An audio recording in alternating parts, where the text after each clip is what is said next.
ये घटना उस जहाज की है जिसे सदी का सबसे विशाल और कभी न डूबने वाला जहाज कहा जाता था। इसका नाम है RMS टाइटैनिक।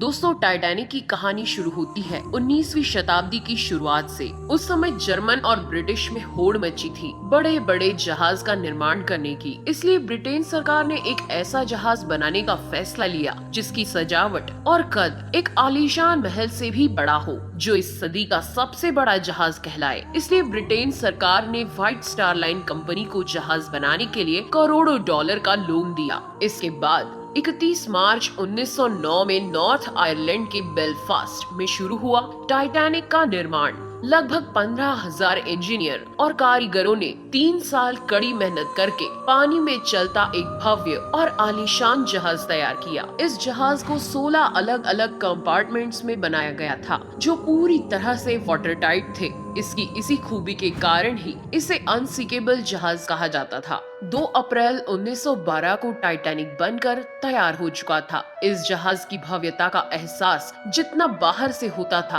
अंदर जाकर वो दुगना हो जाता था। व्हाइट स्टार लाइन ने जब यूरोप और अमेरिका के बीच टाइटैनिक की सेवाओं का ऐलान किया, तो लोग इसकी पहली यात्रा को लेकर रोमांचित हो उठे। 10 अप्रैल 1912 को टाइटैनिक 920 यात्रियों के साथ इंग्लैंड के साउथहैम्पटन से न्यूयॉर्क की तरफ निकल पड़ा। कहा जाता है कि जिस समय टाइटैनिक अपनी पहली यात्रा के लिए तैयार था, तब इसे देखने के लिए 1 लाख से अधिक लोग बंदरगाह पर आए थे। साउथहैम्पटन से निकलकर टाइटैनिक 42 किलोमीटर प्रति घंटे की रफ्तार से शाम को शेबोर्ड, फ्रांस पहुंचा और यहाँ से 274 यात्रियों को लेकर टाइटैनिक क्वींसटाउन, आयरलैंड पहुंचा और यहाँ से भी 123 यात्रियों को लेकर टाइटैनिक अपने अंतिम सफर न्यूयॉर्क के लिए रवाना हुआ।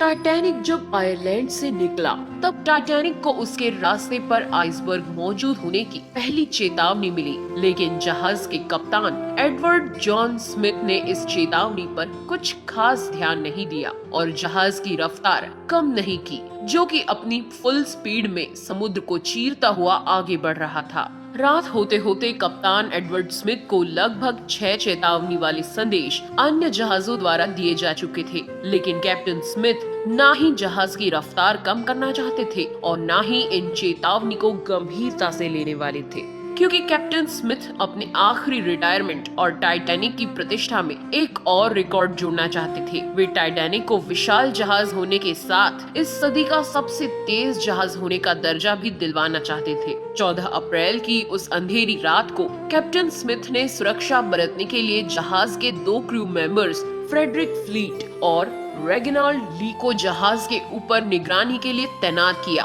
ताकि वो किसी भी खतरे की जानकारी तुरंत कैप्टन को दे सके। उस रात समुंदर एकदम शांत था, आसमान में चांद नहीं था, इसलिए उन्हें सिर्फ तारों की हल्की रोशनी ही मिल रही थी। तभी अचानक 11:39 पर निगरानी पर तैनात फ्रेडरिक फ्लेट ने जहाज के ठीक सामने एक काला सा पहाड़ देखा। उन्हें बर्फ की चट्टान नहीं दिखी। ये देख फ्रेडरिक तुरंत समझ गया कि टाइटैनिक के सामने एक विशाल आइसबर्ग है। फ्रेडरिक फ्लीट ने एक क्षण भी न गवाते हुए 3 बार घंटा बजा दिया और फिर तुरंत फोन पर खबर दी, बर्फ की चट्टान बिल्कुल सामने है। ये सुनते ही सारे अफसर जहाज को मोड़ने की कोशिश करने लगे। अचानक हुए डिसीजन से कैप्टन ने टाइटैनिक को उस बड़े आइसबर्ग से दूर ले जाने की सारी कोशिशें की, लेकिन अफसोस 11:40 पर जहाज के राइट साइड का निचला हिस्सा उस बड़े आइसबर्ग से टकरा गया। टकराव इतना जोरदार था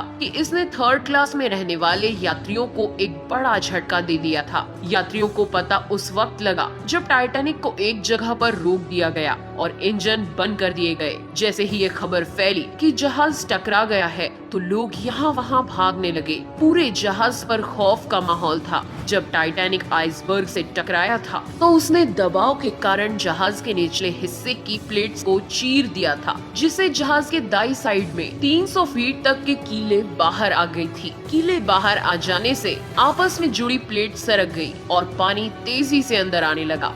वहीं जब जहाज के निचले हिस्से में पानी भरना शुरू हुआ, तो 3rd क्लास में रहने वाले सभी यात्री ऊपर की ओर भागने लगे। इस घटना से चिंतित होकर टाइटैनिक के डिजाइनर थॉमस एंड्रयूज ने कैप्टन को बताया कि जहाज के 5 कंपार्टमेंट में पानी भर चुका है और कुछ ही समय में पानी डेक के ऊपर से बहते हुए एक एक करके सारे कंपार्टमेंट में भर जाएगा। इसके बाद सभी लाइफ बोट को बाहर निकाला जाने लगा, लेकिन उस समय टाइटैनिक पर केवल 20 ही लाइफ बोट्स मौजूद थी, जिसकी कैपेसिटी लगभग 65 यात्रियों की थी।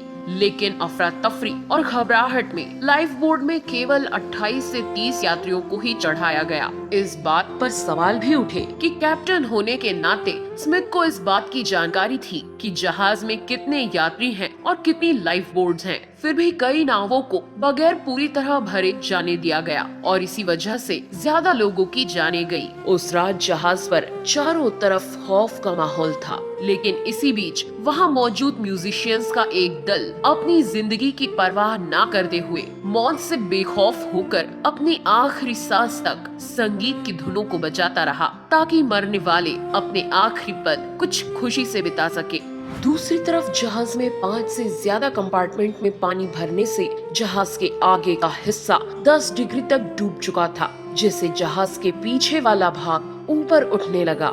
लगातार बढ़ते दबाव के कारण 2:20 पर टाइटैनिक बीच से टूटकर अलग हो गया। मात्र 2 घंटे 40 मिनट में कभी न डूबने वाला टाइटैनिक अपनी पहली ही यात्रा में अटलांटिक महासागर की गोद में समा गया था। इस दुखद घटना में 1517 लोगों की जानें गई। इसमें से अधिकतर लोग डूबने से नहीं बल्कि 2 डिग्री सेल्सियस के ठंडे पानी में जमने के कारण मारे गए थे।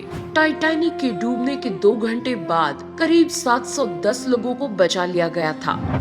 टाइटैनिक के डूबने से लेकर आज तक उसके डूबने के लिए अलग अलग थ्योरी सामने आती रही है, जिसमें कोई थ्योरी इस घटना के लिए कैप्टन स्मिथ को जिम्मेदार ठहराती है, तो कोई थ्योरी टाइटैनिक की बनावट और उसमें इस्तेमाल किए गए मटेरियल को घटिया बताकर उसे इसका जिम्मेदार साबित करती थी। लेकिन 2010 में शुरू किए गए एक प्रोजेक्ट के तहत टाइटैनिक के डूबने की असली वजह जानने के लिए शोधकर्ताओं की एक टीम ने लाखों डॉलर के आधुनिक रोबोट्स और हाई डेफिनेशन वाले कैमरों की मदद से नॉर्थ अटलांटिक ओशियन में रडार तकनीक से स्कैन करके 15 किलोमीटर के क्षेत्र का एक मैप बनाकर टाइटैनिक के हर छोटे बड़े टुकड़ों की 1,50,000 फोटोज और वीडियो इकट्ठा करके टाइटैनिक के मलबे के हर छोटे बड़े टुकड़ों का अध्ययन किया।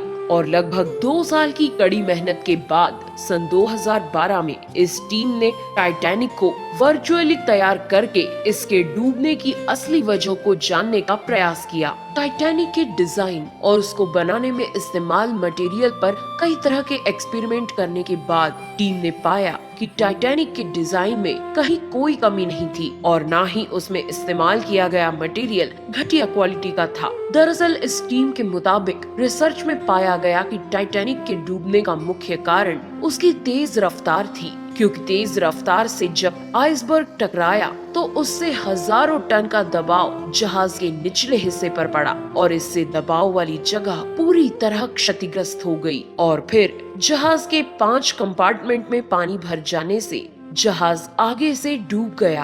आज टाइटैनिक का मलबा कनाडा न्यूफाउंडलैंड से करीब 600 किलोमीटर दूर 4 किलोमीटर नीचे गहराई में पड़ा हुआ है, जिसकी तलाश एक अरसे से होती रही है, लेकिन कामयाबी 1985 में मिली। उसके बाद से अभी तक 700 से भी ज्यादा तैराक इस ऐतिहासिक मलबे के पास जा चुके हैं। हालांकि 100 साल पूरे होने से इसे पानी के नीचे की धरोहर में शामिल कर लिया गया है, जिसके बाद टाइटैनिक के मलबे का संरक्षण अब संयुक्त राष्ट्र की सांस्कृतिक एजेंसी करती है, ताकि इसके मलबे को गैर वैज्ञानिक और अनैतिक खोजों से बचाया जा सके।